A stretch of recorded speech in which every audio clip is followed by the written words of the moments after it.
জলপাইগুড়িতে ছেলে এবং মেয়েকে ঝুড়িতে বসিয়ে কাঁধে করে নিয়ে পায়ে হেঁটে জল্পেশ মন্দিরে রওনা দিয়েছে বাবা। রবিবার এমনই এক দৃশ্য দেখা গেল ধূপগুড়িতে। জানা গেছে আলিপুরদুয়ার জেলার ফলাকাটা ব্লকের বগরিবাড়ির বাসিন্দা সুজন মণ্ডল। সুজনের এক ছেলে ও এক মেয়ে রয়েছে, কিন্তু জন্মের পর থেকে বিরল রোগে আক্রান্ত হয়েছিল ছেলে।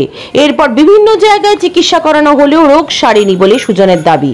পরবর্তীতে জল্পেশ মন্দিরে শিবের কাছে মানত করলে জটিল সেই রোগ সেরে যায়, আর তাই মনস্কামনা পূর্ণ হতেই কাঁধে করে ছেলে এবং মেয়েকে নিয়ে পায়ে হেঁটে শৈবতীর্থ জল্পেশ মন্দিরে যাচ্ছেন পুজো দিতে।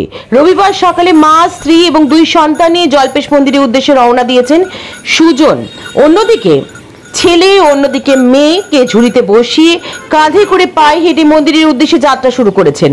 পথে বিভিন্ন জায়গাতে বসে বিশ্রাম নিচ্ছেন। এদিকে রাস্তায় অনেকে তাদের দেখছেন, অনেকে আবার ঠান্ডা পানীয় জল, ফল তাদের খাওয়ার জন্য তুলে দিচ্ছেন। বিশ্রাম নেওয়ার সময় সুজন বলেন, সন্তানদের জন্য জল্পেশ মন্দিরে শিব ঠাকুরের কাছে প্রার্থনা করেছিলাম।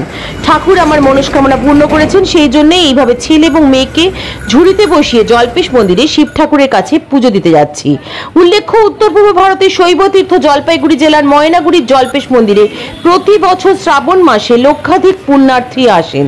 বিশেষত রবিবার এবং সোমবারে ভিড় উপচে পড়ে। জলপাইগুড়ি থেকে সত্য নিউজের বিশেষ রিপোর্ট আপনাদের সঙ্গে আমি দুর্গা।